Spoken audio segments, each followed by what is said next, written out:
And when I finally made it over to land, in fact, I did do that. I jumped in and swam to the dock, and when I crawled up on the dock, for the first time in my life, I was land sick instead of seasick. Right. The land was still. I really had to crawl down the dock to get to the end of the dock, to keep from throwing up. Yeah. But anyways, that same hurricane, when we went back to the Caymans the following year, had wiped out my little reef. Okay. And because that Hurricane Gilbert almost wiped me out, and it did wipe out my reef, I kind of took it personal. And my father and I were saying, well, maybe we could rebuild that reef. But if anybody knows the Cayman Islands, you know that the crest on the north side is so shallow with corals. It's such a nice reef. My reef was sort of inside of that outside crest. There's no way you could get a boat in there to bring anything in. Right. So we were sitting having a rum runner at Rum Point there, which is kind of one of the famous places tourists go. And my father said, what? Why don't we make a reef out of concrete, shape it all by hand? I said, yeah, I could do that. I do stuff in my aquarium all the time. I know exactly what it looked like. And I said, but how would we ever get it in? And he said, well, what if you made it hollow and you made it around a big beach ball? And if you made it kind of round, we could just roll it down the beach, and you and I could snorkel it out. When we get out there, we'll just pop the beach ball, and it'll be in place. And that way it'll be heavy enough to survive the storms, and then your little fish can move back. And it all started like that as an idea. And we tossed that around back and forth for a little while, and my father, being inventor type, was always coming up with modifications and designs. And then it kind of laid on the ground for a while. I was a management consultant back in Atlanta now, making over six figures, working 200 hours a week and flying all over the country to do consulting. Kind of getting near burnout, and my father happened to be on a plane coming back from Florida, and he happened to get bumped up to first class for some reason, and he was sitting next to the head of the artificial reef program at the time in Florida, a guy named Bill Horn. And he kind of threw the idea at Bill, and Bill was like, well, today all we really do is put out trash. He said, I'd love to see somebody design something and put it in. If you want to try that, I could probably get you access to a permit to do that. So my father called me up excited and said, you got a vacation coming up, don't you? And I said, yeah. And he said, I would like to make one of those reef balls we talked about a couple of years ago. And I said, Dad, I'm pretty burnt out. I need to go to Hawaii or something. He said, I'll tell you what, you get your friends from college together, have a road trip, go down there, you build 3 of those for me, and I'll pay for the whole trip. We did, and got about 14 of my friends together, and we all road tripped it to Florida, and arrived on one Friday afternoon, only to find out that we didn't really have the permits. He just said he could maybe get a permit, but of course by then my wife at the time had already written a press release and gotten everybody excited, so they made a special exception and allowed us to put those 3 reef balls down in West Palm Beach. They never let us back in there since then. But the rest was kind of history. We didn't do the first ones with reef ball molds like we do today. We did them all by hand, and it really took 14 people all week to build 3 balls, and we kind of sort of came back and said, we need a mold for this, and went back to my father's shop and started throwing fiberglass together, and eventually went back to the government and started saying, what do you guys need, and put the business to use and started shaping it into a real product. And finally, after a while, went out to a DEMA show, which is the Dive Manufacturers Equipment Show, because my mom was a dive shop owner. She got a ticket. And I realized that there was actually a business potential here, that people were willing to pay a little money to have a reef if they could be where they wanted to go scuba diving, for example, maybe closer in so they didn't have to spend as much money for gas, or perhaps in a place where there used to be a reef and something had destroyed the reef, some pollution or some changes or some storm. And so we started it as a hobby business, and it just kept growing and growing and growing, and 500,000 reef balls later, we're still here. So you've essentially put in over 500,000 reef balls. Is that the number? The last calculations we did, we have restored 0.1% of all the coral reefs that have been destroyed since I was born. Okay. So we still got about 1,000 times more reefs to build to do everything back the way it was when I was born. And unfortunately, destruction's speeding up rather than slowing down. Right. It's still significant. And those reefs not only have actually functioned to replace that reef, but they've also taught a whole lot of people about the importance of a reef, and also how much more important it is to save one. It's a lot easier to keep one from being destroyed than have to rebuild one. Once you've worked in concrete a little bit and gone through the process and put this stuff down, as great as it is, you'll realize it would have been better if we told the guy not to throw his anchor on the reef in the first place. Right. Right. Yeah. So, you started this in you officially launched it in 1993, and you mentioned in your intro that it was essentially a volunteer type model. Why the volunteer type model, and how did you sort of go about it? How did you start recruiting volunteers? Well, essentially when we first started, we had no money. I think I had $50,000 set aside for my consulting career that I was willing to spend to get started as a business. And very fortunately, when we had about literally 20 cents left in the account, we got our first order from Atlanta Submarine in Cancun, Mexico.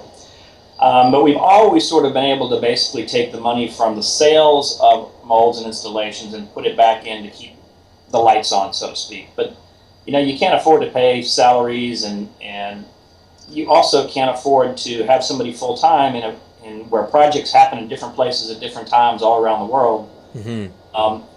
There's just not the scale, because somebody might be doing a lot of work in one county 1 year, but then they don't do another reef for 10 more years. Right. What are you going to do? Hire someone to sit there in that county for 10 years until they get the next job? Not going to happen.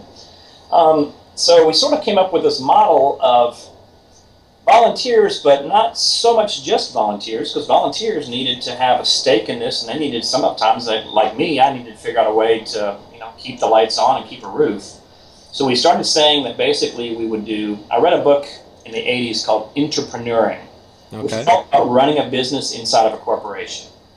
And so we sort of decided to apply that to Reefballs, saying, okay, you come and you volunteer with us, and if you have a passion, like one of the first guys that worked for me, one of the guys that came down to West Palm Beach with me as a college friend, ended up starting the Eternal Reefs company, which is a splinter business of the Reef Ball Foundation. He basically now sells reef balls for people to put their cremated remains in and to create a memorial reef.